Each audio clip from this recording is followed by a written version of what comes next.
Today's topic, funding the entrepreneurial venture using debt.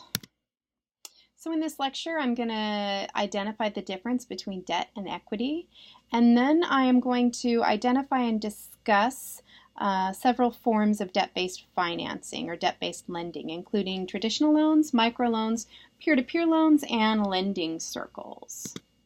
Most entrepreneurs have the option of funding a business or financing a business through debt or equity. Debt is another word for loans.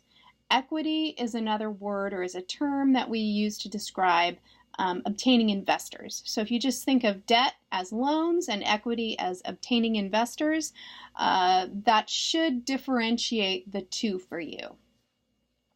So some advantages of financing through debt. When you fund through debt, you get to keep 100% control of the business because you are taking out a loan.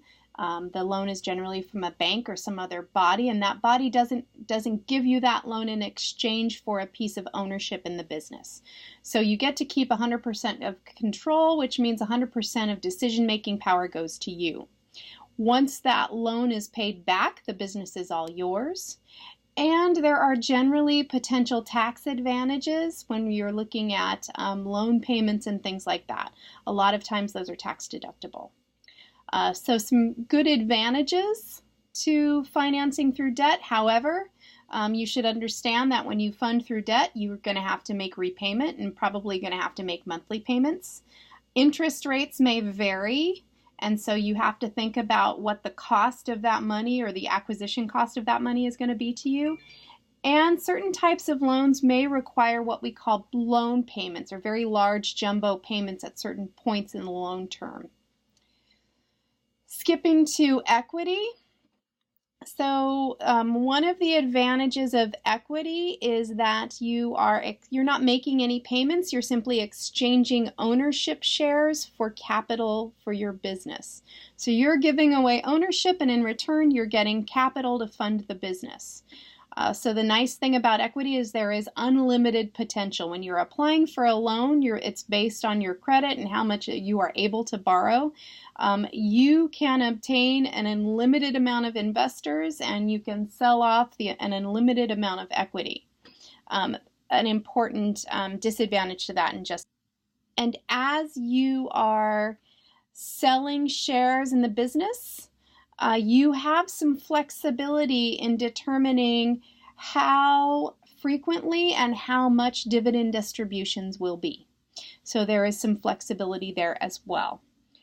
However, in exchange for selling equity stakes in your business, you do lose control because as you give up ownership, you are giving someone else decision-making power in your business. Also, if you are obtaining experienced investors, if you are using like traditional venture capital or things like that, you may find that they have tough equity terms. They might require more decision-making power than you're interested in giving up. They might be requiring more of an ownership stake that you're interested in giving up, and they might have some very explicit demands for you and your business. So with that, we're going to take a look at several common forms of debt financing: traditional business loans, microloans, peer-to-peer lending, lending circles, and then I'm going to talk a little bit about family loans as well. So traditional business loans. Business loans are generally used to start businesses, purchase inventory, equipment, real estate, or expand existing businesses. However, it's important to note that generally business loans are used more for growth rather than startup. And you need to know that in order to obtain a business loan, you need to have what we call skin in the game. You need to be able to make some kind of down payment. There is no such thing as a 100% business loan. Generally, your down payment is going to be about 20% of the loan amount that you're looking for. You might have heard the term SBA loan. Well, an SBA loan is a loan that is backed. So the SBA is the Small Business Administration. They're a government agency that supports small business. They do not make loans themselves. They actually partner with lending institutions who are approved by the SBA. And then what they do is they back or guarantee the SBA loan up to about 75 to 85% depending on the loan amount. What guarantee means is that if you for some reason are unable to pay the loan back, like you go out of business, for example, the SBA will then go and backfill to that lender. So they guarantee the loan to the lender, they don't guarantee the loan to you. Some important considerations that you need to understand when applying for a business loan. You need to have good personal and good business credit. If your personal credit score is below 720, you're probably going to need to improve your credit score before applying. Evidently, 720 is a magic number when it comes to making loan determinations. And you want to make sure that you obtain a copy of your personal credit report and your business credit report and fix any errors in that report before applying. Something else that's important to understand is that lenders look at cash flow as an important consideration. And basically what that means is that business lenders give money to people who don't need it. They give loans to people who have money in the bank and good credit. So what I always tend to tell people when you're thinking about business loans or even lines of credit is that you generally want to apply before you need it.